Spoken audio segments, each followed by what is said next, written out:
শনিবার সকালে পরপর বিস্ফোরণে কেঁপে উঠল পাইকপাড়া। স্থানীয় একটি ক্লাবে পরপর বিস্ফোরণের ঘটনা ঘটে বলে অভিযোগ। বিস্ফোরণের তীব্রতায় ক্লাবের টিনের চাল উড়ে পাশের বাড়ির ছাদে গিয়ে পড়ে। ক্লাব ঘরে আগুনও লেগে যায়। বিস্ফোরণের খবর পেতেই ঘটনাস্থলে আসে দমকল। আগুন নেভানোর চেষ্টা চলছে। কি থেকে বিস্ফোরণ এখনও তা স্পষ্ট নয়।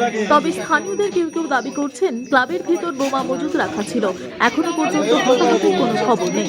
বিস্ফোরণের ক্ষতিগ্রস্ত হয়েছে সম্পূর্ণ ক্লাব ঘরটি। ভেঙে আছে দেওয়াল। ভেতরে বোমা পড়ে থাকতেও দেখা গিয়েছে বলে অভিযোগ স্থানীয়দের। তারা দাবি এলাকার কেউ কেউ ঘটনার সঙ্গে জড়িত থাকতে পারে। প্রমোটিং এর জন্য ক্লাবটির ওপর কারো কারো নজর ছিল।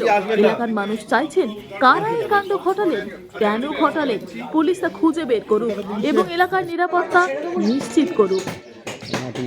তো ঘুম থেকে উঠিয়ে দেখছি তো হঠাৎ দুম করে বিশাল জোরে আওয়াজ, মানে আওয়াজে আমাদের সকালে আটটা ফেটে ঘুমের আওয়াজে বলতে পারেন ঘুম ভেঙেছে সকালবেলা।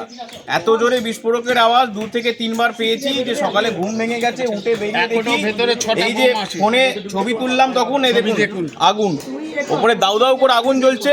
এবারে কিছুভাবে 20-25 বালতি জল দিয়ে আমরা আগুন পাড়া প্রতিবেশীরা মিলে নিভিয়েছি। পাশের বাড়ির ছাদে দেখা যাচ্ছে বোমের যে রেসিডিউ যেটা খোলা সেটা ওখানে পড়েছে।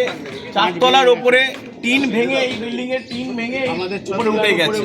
না এত বড় তার পাওয়ার এক্সপ্লোশনে, তো খুব বাজে অবস্থা। এটা আমরা চাই পুরো তদন্ত ব্যাপারটা এবং কি জড়িয়ে আছে এর পেছনে সেটা আমরা জানতে চাই।